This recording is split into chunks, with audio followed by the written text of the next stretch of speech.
Graça e paz do Senhor Jesus seja com todos vós. Abre suas Bíblias em Êxodo, capítulo 20 e no versículo 12. Primeiro fazemos uma breve oração. Bondoso Pai, pedimos que o Espírito Santo nos ajude a entender a Tua palavra. Em nome de Jesus, amém. Aqui diz: honra teu pai e tua mãe, para que se prolonguem os teus dias na terra que o Senhor teu Deus te dá. Os 10 mandamentos parecem dividir-se em 2 grupos. Os 4 primeiros focalizam nossa relação com Deus, e os 6 restantes nos ensinam a interagir com os outros seres humanos. O primeiro mandamento diz que devemos adorar nosso Pai Celestial. O que estamos analisando agora, o primeiro no grupo das relações humanas, requer que honremos nossos pais. A honra, assim como a adoração, é uma atitude do coração. Não se refere a um ato ou um comportamento específico para com os nossos pais, mas a maneira como escolhemos relacionar-nos com eles. O apóstolo Paulo diz que o 5º mandamento requer dos filhos a obediência a seus pais. Efésios capítulo 6 e versículo 1. Quando algumas pessoas, incluindo os pais, ouvem a palavra obediência, imediatamente pensam em controle. Eles se interpretam como age uma máquina quando se abre uma válvula ou gira uma chave. Mas a obediência, que brota de uma atitude de honra, é uma resposta inteligente, uma expressão ativa de amor e respeito, não uma aquisição automatizada para com as autoridades. Note como o sábio enfatiza essa ideia. Filho meu, guarda o mandamento de teu pai e não deixe as instruções de tua mãe. Ata-os perpetuamente a teu coração. Pendura-os ao teu pescoço. Quando caminhares, isso te guiará. Quando te deitares, te guardará. Quando acordares, falará contigo. Provérbio, capítulo 6, versículo 20 e 22. Note que ele está descrevendo uma atitude. A obediência sem atitude de honra é uma labuta enfadonha e pesada. Honrar nossos pais significa que desejaremos que eles se sintam bem, porque nós mesmos somos bons. Significa também fazer com que sejam bem-sucedidos em seus esforços para que tenhamos sucesso. Ouvir os conselhos deles, falar bem deles e procurar meios de mostrar-lhes nossos apreço e respeito. Novamente, ouvimos o homem sábio. Alegrem-se teu pai e tua mãe, e regozije-se a que te deu a luz. Provérbio, capítulo 23 e versículo 25. O princípio da honra não varia, mas a forma como se aplica muda ao longo da vida. Altera-se de acordo com o tempo e as circunstâncias. O princípio da honra se expressará de modo diferente para um menino de 5 anos e outro de 14, e aos 14 não é a mesma coisa que aos 25. A fraqueza e a debilidade de nossos pais, ao envelhecerem, causam outras mudanças. A honra para com eles assume nova dimensão. Deixar de reconhecer e adaptar-se a essas novas circunstâncias é a forma mais surgimento de problema. No entanto, quando o relacionamento vai bem, e no acaso da vida que podemos mais plenamente apreciar o significado das palavras de Davi. Herança do Senhor são os filhos, o fruto do ventre, seu galardão. Como flechas na mão de guerreiro, assim os filhos da mocidade. Feliz o homem que enche deles a sua aljava. Salmos 127, versículo 3 e a 5. Naturalmente, nem mesmo a morte de nossos pais anula nossa obrigação de honrá-los. Nosso estilo de vida pode ainda representá-lo bem e honrar sua memória. Podemos viver de um modo que expresse gratidão para com aquilo que eles defenderem e que recebemos deles. Ao dirigir-se à descendência e não aos pais, o quinto mandamento coloca a responsabilidade onde, em última análise, ela deve estar. Para a maioria das pessoas, é verdade que os pais fazem uma diferença maior na sua vida do que qualquer outro ser humano. Quem se torna pai assume uma grande responsabilidade, mas o mandamento concentra-se nossa atenção no ponto crítico da atitude dos filhos para com a relação, porque ela é basicamente o que fará a maior diferença. Nossos pais podem disciplinar nós, aconselhar nós, dar um bom exemplo, chorar por nossa causa e orar por nós, mas nunca farão especificamente aquilo que faz toda a diferença. Eles não podem tirar de nós o poder de decisão. A maior honra que lhe podemos conceder não será por palavra ou por amontoar flores sobre suas tumbas, mas por ser o tipo de pessoas que devemos ser. E a escolha de fazê-lo repousa inteiramente em nossas mãos. Todos nós precisamos de um bom conselho e uma palavra de ânimo, um bom empurrãozinho espiritual no momento certo. Pode ser exatamente aquilo de que precisamos para começar. Por vezes, quem sabe, isso inclui até alguma correção séria ou repreensão, porém cedo ou tarde. É melhor se for mais cedo do que mais tarde. Teremos de ligar nossos motores, ninguém vai me empurrar o caminho todo. Ninguém vai empurrar você até o céu.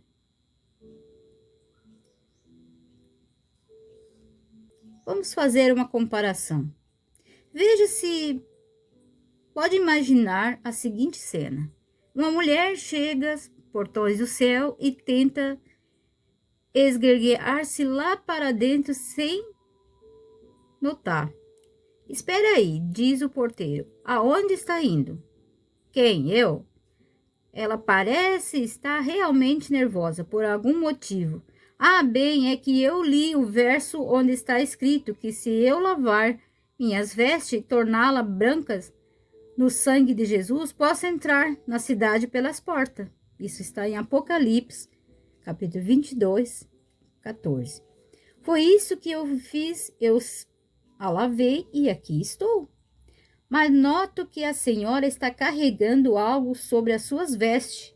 O que é?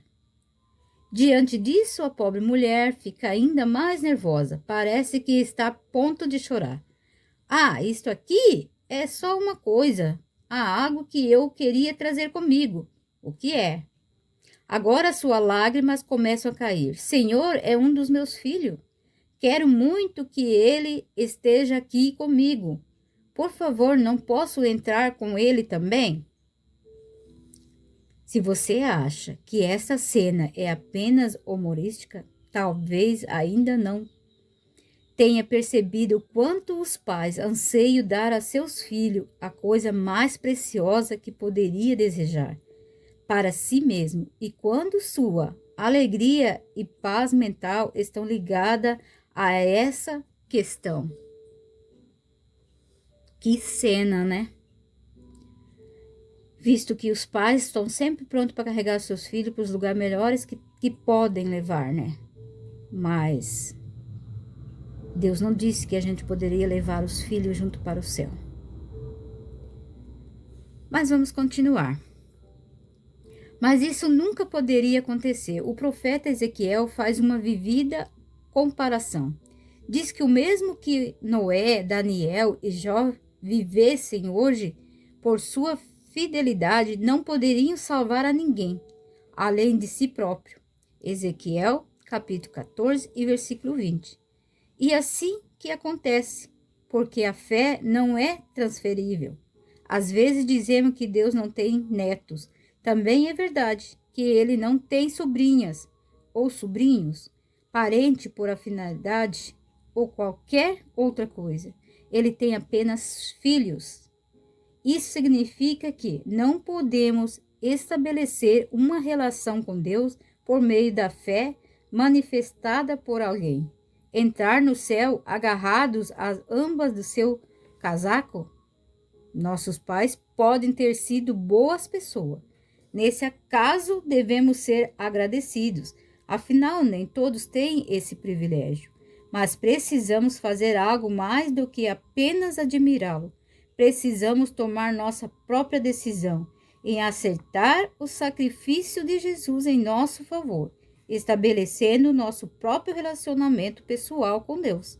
Devemos adotar a disciplina espiritual da oração e fé, experimentar por nós mesmos o lavar regenerador e renovador do Espírito Santo. Tito, capítulo 3, versículo 5. É por isso que o quinto mandamento se dirige aos filhos e não aos pais, porque é com eles que fica realmente a responsabilidade. É claro que nada do que eu disse antes diminui ou ameniza a responsabilidade dos pais ou lhe dá motivo para achar que tem pouca ou nenhuma responsabilidade pelo modo como lidar com seus filhos.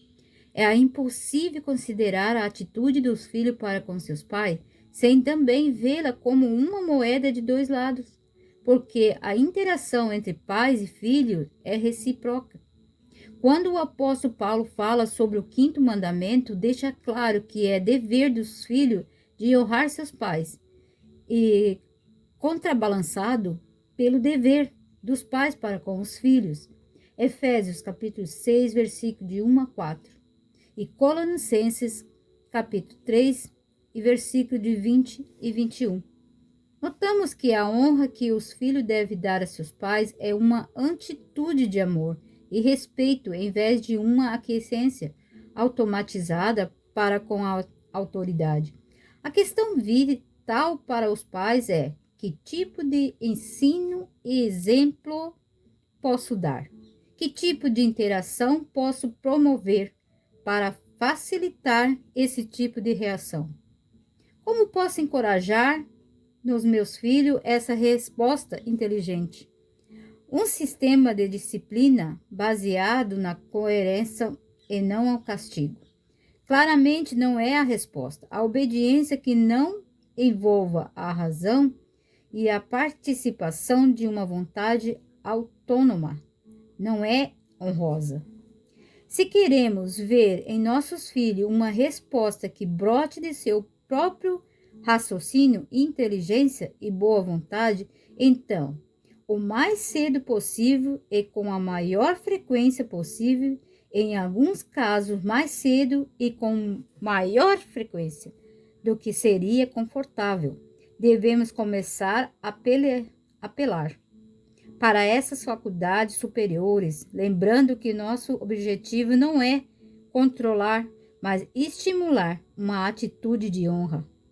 Valorizar a vontade dos filhos não envolve uma renúncia responsável da autoridade paterna, mas significa que desde cedo deixaremos que façam a maior número de escolhas. Precisamos procurar a oportunidade para que possam exercer sua vontade e decidir naturalmente. Não iríamos perguntar a uma criança de 2 anos: você prefere tomar suco de laranja ou uma latinha de cerveja? Mas se procurarmos as oportunidades e até as criarmos, haverá muito momento em que poderão começar a exercer o poder de escolha. Você quer o suco de laranja no copinho azul ou naquele com desenhos de flores? E antes de lhe dizer não ou você tem que fazer como eu mandei, perguntaremos a nós mesmos: isso realmente importa? Que dano vai causar? Alguns anos atrás, a psicologia popular tinha uma corrente conhecida como análise transacional. As letras P, A e C, que representam pai, adulto, criança, resumiam um aspecto fundamental da teoria. A ideia era que todo intercâmbio ou transição entre duas pessoas ocorre num desses três níveis. Um pai corrige, instrui, ordena e repreende. Pegue aquela camisa e coloque-a no guarda-roupa. Essa é naturalmente uma intervenção. P. De pai. A resposta lógica e apropriada a essas palavras será uma reação. C. De criança. Ah, mamãe, tenho que fazer isso mesmo. Ou talvez até, ok, mamãe, já vou. Uma intervenção A ou de adulto e aquela que considera a outra pessoa como sendo inteligente, disposta a fazer as coisas certas e capaz de tomar uma boa decisão. A resposta, naturalmente, para uma intervenção de adulto é uma reação de adulto. O princípio do qual falamos aqui significa que, tão logo quanto possível e com a maior frequência possível, devíamos envolver nossos filhos em transações de adulto para adulto. Quando nosso filho David, diz João, tinha 8 anos de idade, precisava tomar o ônibus escolar e todas as manhãs, às 8h30, descobri que acordá-lo em tempo era uma tarefa monumental, que parecia ficar pior com o passar dos dias. Todas as manhãs eu entrava e anunciava: David, está na hora de levantar. E a resposta dele era algo que você teria de pronunciar mais ou menos assim. Alguns minutos mais tarde, David, eu disse que é hora de levantar. Você me ouviu? Mais tarde, totalmente exasperado, eu gritava: você sai dessa cama neste minuto. Se não se levantar agora, você vai ver. A essa altura, com os olhos abertos, uns 20%, David começava a se mexer. Enquanto eu tentava apressá-lo a tirar o pijama e vestir-se o uniforme da escola. Eu havia lido acerca de PAC, mas obviamente a leitura não dera como resultado no fim das contas. Finalmente, certa manhã entrei e disse: Oi, David, que foi? A que hora você vai levantar? Diante disso, os olhos azuis se brilhavam. Ele me olhou sério. Não sei que horas são. Faltam 15 para as 7. Ah, ok, disse ele, e imediatamente se sentou e começou a tirar o pijama. Quem dera pudesse eu dizer que nunca mais cometi o mesmo erro, mas a experiência serviu para reforçar o princípio. O melhor plano para ajudar nossos filhos é se tornar adulto, responsável e dar-lhe responsabilidade e deixá-lo encarregado de suas próprias decisões, tão cedo quanto possível e com a maior frequência possível.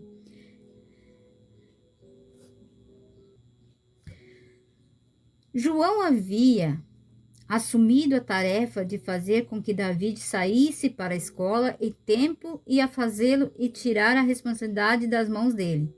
Ao colocá-lo de volta em seu devido lugar, ajudei-o a preparar-se para a vida no mundo real. Auxiliei e guardar o 5º mandamento, porque a honra é, acima de tudo, um exercício de vontade livre e uma decisão racional, de adotar uma atitude que resulte em bons e agradáveis relacionamentos com nossos pais, em primeiro lugar, e depois com todos os outros com quem tratamos a vida. Isso significa, na prática, que às vezes deixaremos que fazem escolhas erradas. Em lugar, acaso não há maneira melhor de que aprenderem do que sofrerem as consequências de uma decisão errada? E à medida que a capacidade de julgamento e maturidade de uma criança cresce, haverá um aumento gradual na sua autonomia e na responsabilidade. Conta-se uma história. O último beijo. Não me lembro da primeira vez em que minha mãe me beijou. Deve ter sido quando eu era bebezinho, porque ela certamente me beijou muitas vezes, enquanto eu crescia. Embora não me lembre do primeiro beijo, recordo-me do último. Os anos passavam voando e todo relacionamento humano traz consigo algumas tensões e atritos. Isso não é horrível ou desonroso, mas normal. Se, porém, tivermos no coração o abrangente princípio de honra, o amor prevalecerá. Então, quando as tensões nos ameaçarem, talvez trazendo dor e até amargura, deveríamos pensar naquele último beijo, porque ele certamente virá. O que você desejará recordar quando se despedir dos seus pais pela última vez? Um amigo que contou que quando seu pai envelheceu, a mente daquele idoso homem nem sempre era clara. Mesmo assim, quando se aproximou o aniversário de seu filho, meu amigo lhe telefonou. Feliz aniversário, papai, disse ele, e que Deus o abençoe. Naquele dia, os pensamentos de seu pai estavam bem coordenados, porque ele respondeu imediatamente: Não, filho, a bênção é para você. Deus o abençoou porque você sempre me honrou. 2 meses mais tarde, meu amigo sepultava o seu pai. Que conforto foi para ele então lembrar-se das palavras do pai. Os funerais são sempre tristes, mas nunca presenciei mais angústia e pranto do que nas ocasiões em que remorso deixa ainda mais amarga a tristeza da despedida. Assim pense nisso enquanto você ainda tem oportunidade, enquanto você pode fazer algo ou dizer alguma coisa que faça a diferença. Pense no último beijo, porque ele virá. Honre seu pai e sua mãe, e seus dias na terra serão não apenas prolongados, mas muito mais santificatórios e cheios de paz e alegria e sucesso. Queridos, olha quanto é importante honrar nossos pais. Que Deus nos ajude. Estamos no 5º mandamento, honrar nossos pais. Oremos. Pai amado, pedimos que o Senhor nos ajude, nos fortalece na fé e nos ajude a pôr em prática todo o teu ensinamento. Nos ajudas a honrar nossos pais, não só aqui e agora, mas mesmo depois que eles dormirem sono da morte.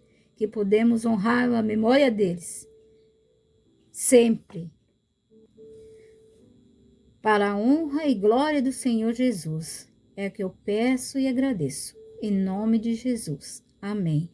Que Deus abençoe a todos vocês, que tenham um ótimo dia na presença do Senhor Jesus. Até o próximo.